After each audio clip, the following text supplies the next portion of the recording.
Fala galerinha do primeiro ano, tudo bem com vocês? Professor Marcos Vinícius aqui falando. Estamos aqui para mais um vídeo dos nossos resumos de véspera, onde nós vamos trabalhar hoje o pensamento tanto dos sofistas quanto de Sócrates, de uma maneira bem rápida, de uma maneira bem resumida, para relembrar aquilo que nós vimos em sala de aula, justamente preparando para a nossa avaliação contínua. Então, bora comigo?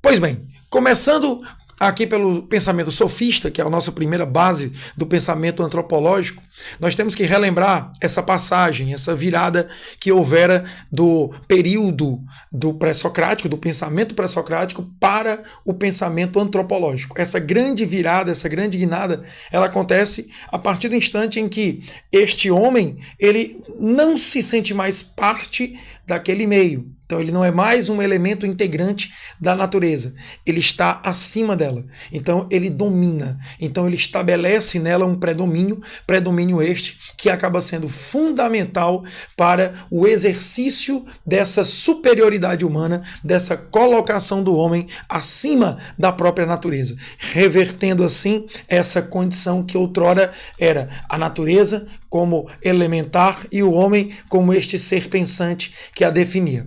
Os sofistas, portanto, são esses inauguradores desse pensamento antropológico central, esse antropocentrismo. Lembremos daquela frase que foi pronunciada no pensamento sofista, mais especificamente por Protágoras, que o homem é a medida de todas as coisas. A partir daí, nós temos a base antropocentrista, essa base antropocêntrica que acaba se tornando fundamental para essa virada de chave, como eu tinha dito no começo da explicação. Portanto, para continuar, nós vamos compreender também que o homem, além de ser a medida de todas as coisas, ele é construtor de uma verdade relativa e subjetiva. Quer dizer que o homem que cria a sua própria verdade, ele a impõe, ele a coloca, ele a expõe, e essa verdade ela tem que ser colocada esteticamente perfeita para gerar a persuasão. E aí nós vamos compreender o papel dos sofistas na chamada polis grega. Qual a importância do sofista dentro da polis, principalmente ateniense e democrática? Os sofistas fomentavam a estrutura que dava combustível para a democracia ateniense, quer dizer, aqueles que seriam os governantes.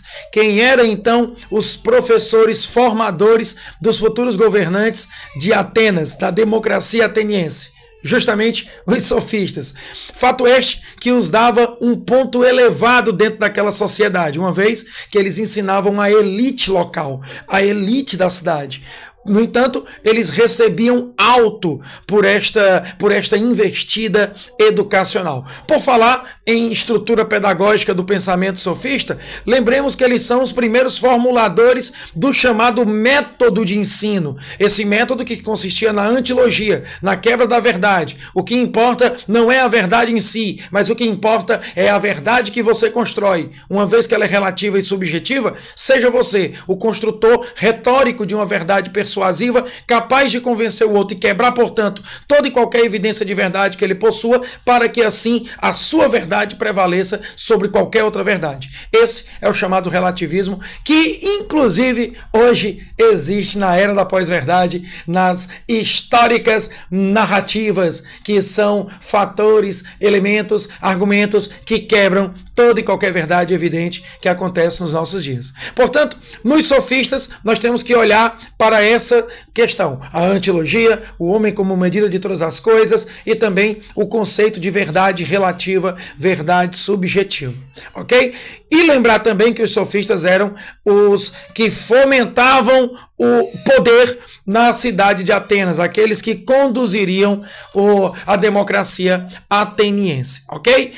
Quanto a Sócrates, nós temos o contraponto. Sócrates, ele se opõe aos sofistas, desenvolvendo argumentos que a partir de uma dialética que denunciavam as falácias sofistas. Tanto é que o que nós sabemos de Sócrates está escrito por Platão, principalmente por Platão, apesar de ter também o Xenofonte, mas o Platão é o principal biógrafo, digamos desse jeito, do nosso querido e estimado Sócrates, que traz consigo a noção de verdade absoluta. Verdade absoluta essa que contrapõe a verdade relativa, ou seja, posso ter a minha verdade, você pode ter a sua verdade, mas essas duas verdades sendo confrontadas, elas formarão resultado, e esse resultado é uma terceira verdade. Essa terceira verdade é a verdade absoluta, é a dialética, a tese, a antítese que gera a síntese, e essa síntese é uma nova verdade, uma verdade suprema, aquelas duas verdades que estavam sendo embatidas.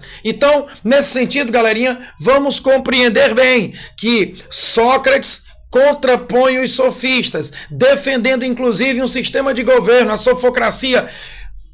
Questão esta que vai ser crucial para a sua morte, sua condenação e, consequentemente, a ingestão da cícuta e aí a sua morte assistida.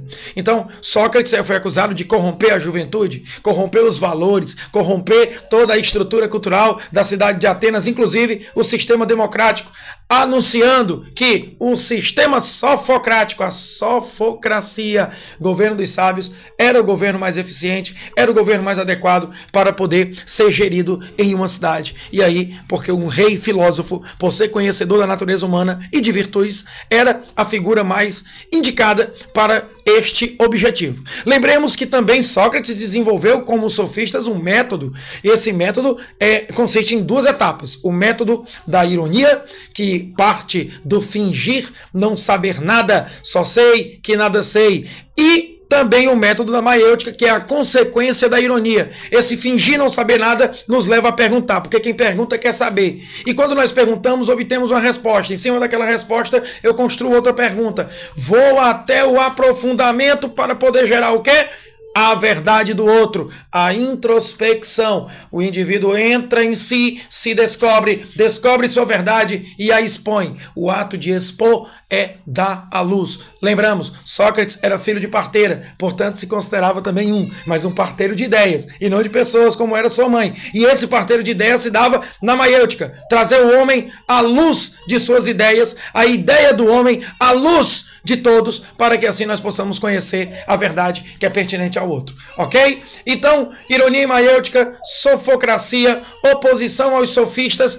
Lembremos que Sócrates nunca escreveu nada, foi mestre de Platão e de muitos outros, e teve uma morte assistida, comparando-se a Jesus Cristo, por exemplo, que também nunca escreveu nada, mas é divino, é superior, é maravilhoso, é a nossa vida. Ok? Galerinha, é isso. Valeu, beijão, se garantam na prova e até o próximo vídeo.